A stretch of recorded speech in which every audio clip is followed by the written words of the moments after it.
Multiplex চেনে কি সাংঘাতিক দাপট চালাচ্ছে তুফান বলে বোঝাবার ভাষা নেই। বন্ধুরা, ওয়ার্কিং ডেগুলোতে পর্যন্ত 50 লাখ টাকার কমে কালেকশন নামলো না। তোমরা ভাবতে পারছো? এখনো পর্যন্ত আজকে এই ছবিটার 15তম দিন। এই 15তম দিনে এসেও এই ছবিটার কি পরিমাণ চাহিদা। সিঙ্গেল স্ক্রিনেও যেমন বিজনেস করছে, মাল্টিপ্লেক্স চেনেও তেমন বিজনেস করছে। আমি এখনো পর্যন্ত দেখলাম না যে ওয়ার্কিং ডেতে তুফানের কালেকশন মাল্টিপ্লেক্স চেন থেকে 50 লাখ টাকার কম হলো। সব সময় আমরা 50 লাখ টাকার ওপরে কালেকশন দেখতে পাচ্ছি এবং 14তম দিনে এসেও সেই কালেকশনকে হোল্ড করছে তুফান। হ্যালো আমার সাকিবিয়ান ভাইরা বোনেরা, চলে এলাম আজকের প্রথম ভিডিও নিয়ে। প্রথমেই বলি সকলকে ভেরি গুড মর্নিং। আশা করছি তোমরা সবাই খুব ভালো আছো। এখন আমরা এই ভিডিওতে তুফানের ডে 14 বক্স অফিস কালেকশন নিয়ে আলোচনা করব। প্রথমেই ক্রেডিট দিই বিএমআর ফেসবুক পেজকে।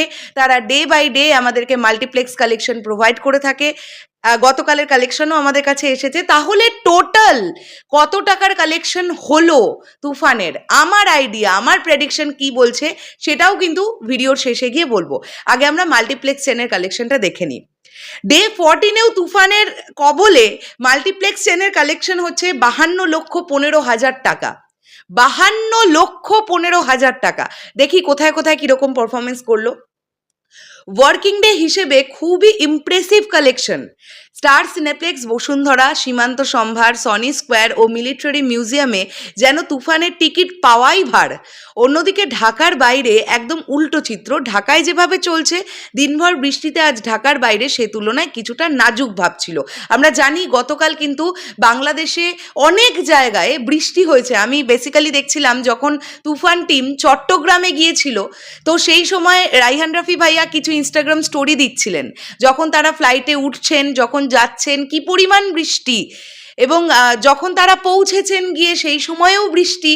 তো এইভাবে চট্টগ্রামের মতন অনেক জায়গাতেই কিন্তু বিক্ষিপ্তভাবে বৃষ্টি হয়েছে গতকাল। তাই স্বাভাবিকভাবেই যেখানে বৃষ্টি হবে সেখানে লোকজন সিনেমা দেখতে কেমন করে আসবে। তাই তুলনামূলক ঢাকার বাইরের কিন্তু যদি আমরা সিনারিওটা দেখি একটুখানি কম ছিল তুলনামূলকভাবে। স্টার সিনেপ্লেক্সের 7টি ব্রাঞ্চে চলা 51টা শোয়ের মধ্যে হাউসফুল ছিল 28টি। এটা ভাবো যে 14তম দিনে এসে 58টা শোয়ের মধ্যে 28টা হাউসফুল, 51টা শোয়ের মধ্যে 28টা হাউসফুল।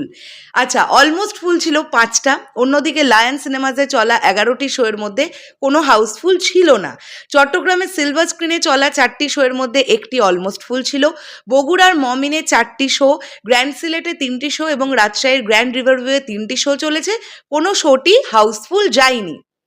ঠিক আছে, আমরা এইরকম একটা সিনারিও কিন্তু দেখতে পেলাম। অবশ্যই মাথায় রাখো ওয়ার্কিং ডে ছিল গতকাল কিন্তু ওয়ার্কিং ডে ছিল, রবিবার ছিল। তো তারপরেও যে কালেকশনটা তুফান করতে পেরেছে সেটা যথেষ্ট ইমপ্রেসিভ একটা কালেকশন। তো এটা যদি মানে গতকালের কালেকশন আমরা পাই, তাহলে টোটাল যে কালেকশনটা দাঁড়ালো মাল্টিপ্লেক্স চেনের টোটাল গ্রস কালেকশন 8,35,00,000 টাকা। 8,35,00,000 টাকা টোটাল 14 দিনের মাল্টিপ্লেক্সের গ্রস কালেকশন হয়ে গেছে। এবারে আমরা সিঙ্গেল স্ক্রিন নিয়ে একটুখানি কথা বলতে আসি। বন্ধুরা, এটা আমার ধারণা গতকালের ডেটে সিঙ্গেল স্ক্রিন থেকে মোটামুটি 1 কোটি টাকা মতন বক্স অফিস কালেকশন হয়েছে তুফানের। তার থেকে বেশি হওয়ার সম্ভাবনা কম। কেননা এবার তো মানতে হবে আস্তে আস্তে তো ছবিটা অনেক দিন হয়ে গেল, 15তম দিন আজকে। সিঙ্গেল স্ক্রিনের প্রচণ্ড চাপটা ছবি রিলিজের প্রথম দিকে থাকে, প্রথম 7 দিন, 8 দিন, 10 দিন এরকম থাকে। তারপরে ধীরে ধীরে তো ড্রপ করবে, স্বাভাবিক, সব ছবির ক্ষেত্রেই করে। তো সিঙ্গেল স্ক্রিনের ক্ষেত্রে আমার যেটা মনে হয় যে 1 কোটি টাকার কালেকশন গতকাল হয়েছে সব মিলিয়ে। যদি তাই হয়ে থাকে তাহলে গতকালের ডেটেও 1.5 কোটি টাকার একটা কালেকশন কিন্তু তুফান করেছে, যেটা আমি গ্রস কালেকশন বলছি। আর যদি নেট কালেকশন বলি তাহলে এটা আমার ধারণা 1,20,00,000 থেকে 1,25,00,000 টাকার নেট কালেকশন হয়েছে গতকাল ডে 14-এ তুফানের। আর যদি তাই হয় তাহলে অলমোস্ট 31,50,00,000 বা 31,25,00,000 এরকম একটা কালেকশন কিন্তু এসে গেছে তুফানের খাতায়, যেটা প্রথম 14 দিনের কালেকশন হিসেবে ব্যাপক একটা কালেকশন। এটা নিয়ে কোনো ডাউটই নেই। তোমাদের কি মনে হচ্ছে কিরকম কালেকশন হতে পারে গতকাল বাংলাদেশ থেকে? তোমাদের কি আইডিয়া? এবং এখনো পর্যন্ত বাংলাদেশ থেকে টোটাল কালেকশন কিরকম কি হতে পারে তুফানের? তোমাদের আইডিয়াটাও কিন্তু কমেন্ট বক্সে জানাতে পারো। শেষ করলাম ভিডিওটা। দেখা হচ্ছে আবার খুব শিগগিরই নতুন কোনো ভিডিও নিয়ে। তাহলে এখনের জন্যে টাটা।